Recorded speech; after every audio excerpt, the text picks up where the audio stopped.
I promise you that this job is worthy of being your life's work. For years, you've worked insanely hard. You've sacrificed your social lives, relationships, and pulled who knows how many all-nighters. I am in awe of what you've done, and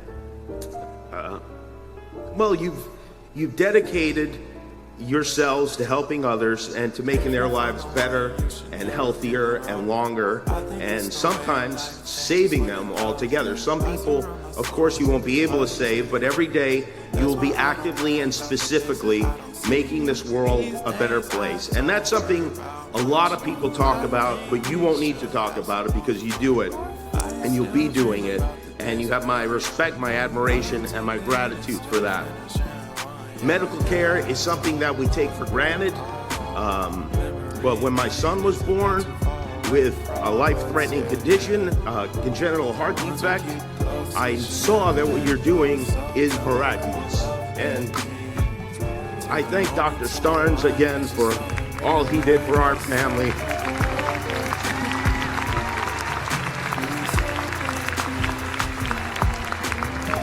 A friend of mine said, who's a doctor, said, medicine is magic for adults, and it is. It is magic that's made possible my son to have a healthy life and to grow and to even bite me on the nipple really hard last week for no reason at all. I did nothing to him. Medicine made that possible.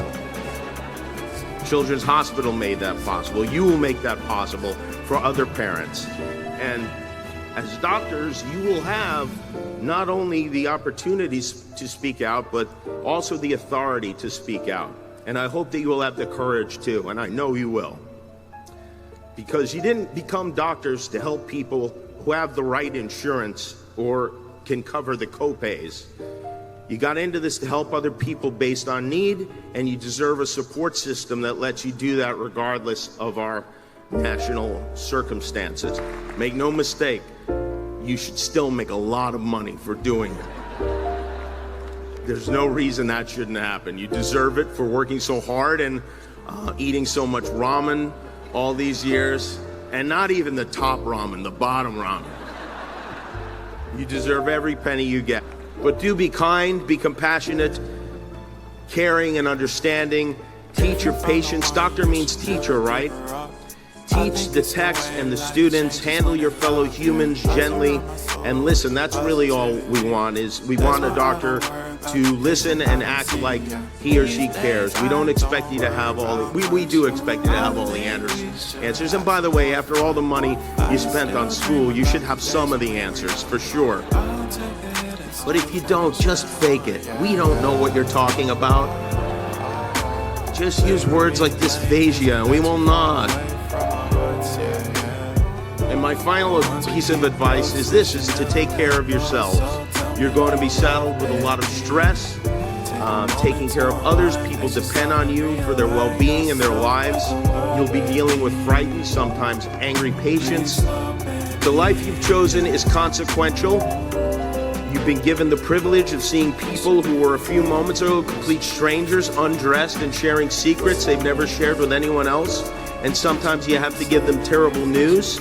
It's a stressful job, being responsible for other people's lives, and most of your marketing friends and your writer friends and your lawyer friends are not going to understand it.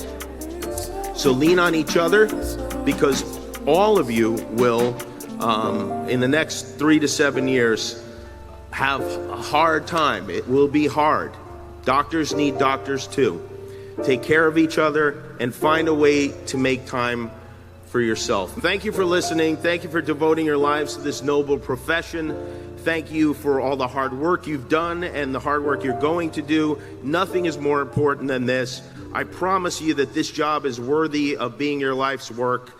Thank you for helping others. And I don't know when the peace sign became fight on, but fight on. It's the way life changes when in love.